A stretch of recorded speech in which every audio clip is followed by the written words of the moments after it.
Саламатсыздар ма, құрметті көрермендер, сіздерді көргеніме өте қуаныштымын. Біз бүгін сабағымызды Visual Arts Color тақырыбымен жалғастырамыз.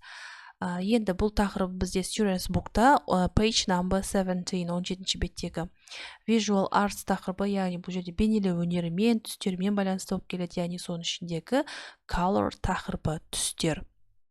I can describe the use of color in a picture.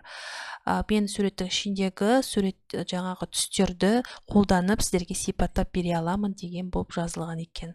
Okay, exercise number 1.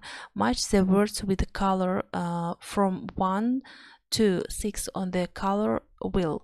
Бұл жердегі берілген кестенің ішіндегі сөздерді біз 6 түрлі түстер берген екен. Мінекей жанындағы осы түстерді біз рет-ретімен жазады екенбіз дәптерге, яғни мынау берілген түстерді қолданып. Бұл түстерді енді сіздер білетін шығарсыздар деп ойлаймын, өте оңай. Ал кеттік, тапсырмамызды орындаймыз. Бұл жерде мінекей бірінші суретте бізде orange түс берген, қызыл сары, оранжевый. Okay, the second red болады.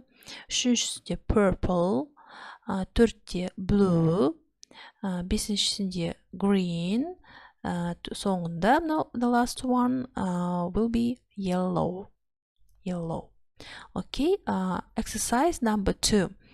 Бұл жерде берілген сөздерді біз әрине мынау орнына қойып шығамыз, мағынасына қарап. Secondary, warm, complementary, primary, contrast and cool сөздерін қолданамыз, я.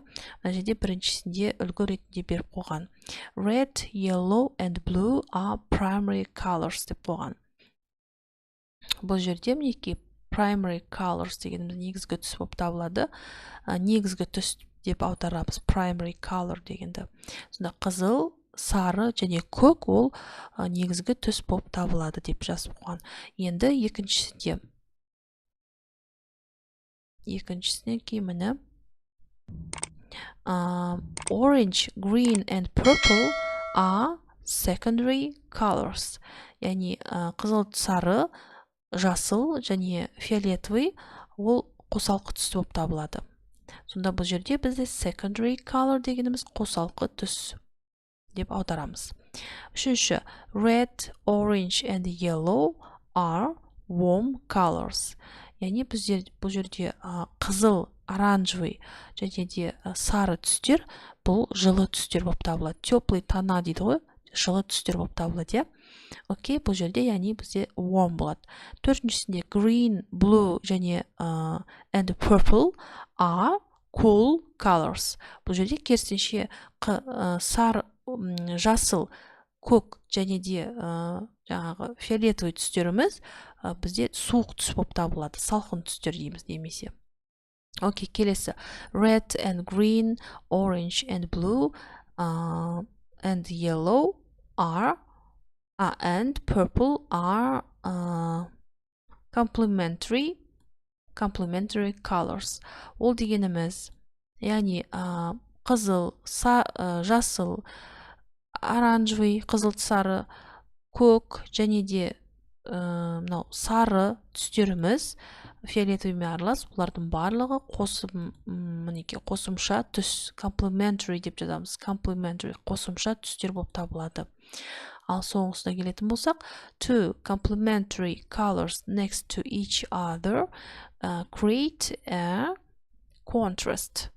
Яғни бұл жерде бізде екі қосымша түс қосылып, басқа да түстермен араласып кетсе, ол бізде бұл жерде контраст болады. Яғни негізгі түс емес, бұл жерде яғни аралас дейміз. Мінекей аралас деп жазайын.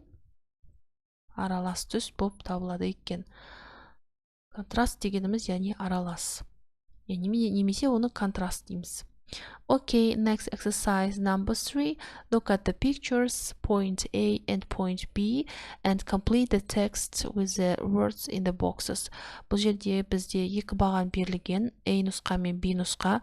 Бұл жердегі суреттің әсіресе түстеріне мән беріп, мынау кестенің ішіндегі сөздерді қолданамыз, я? Кеттік ары қарай, жарайды, бастап кетеміз. The colors in picture point A are cool. Бұл жерде нұсқадағы суретіміз түстері бұл жерде суық түстер болып табылады. Көрдіңіздер ме? Бұл жерде суық түстер болып тұр.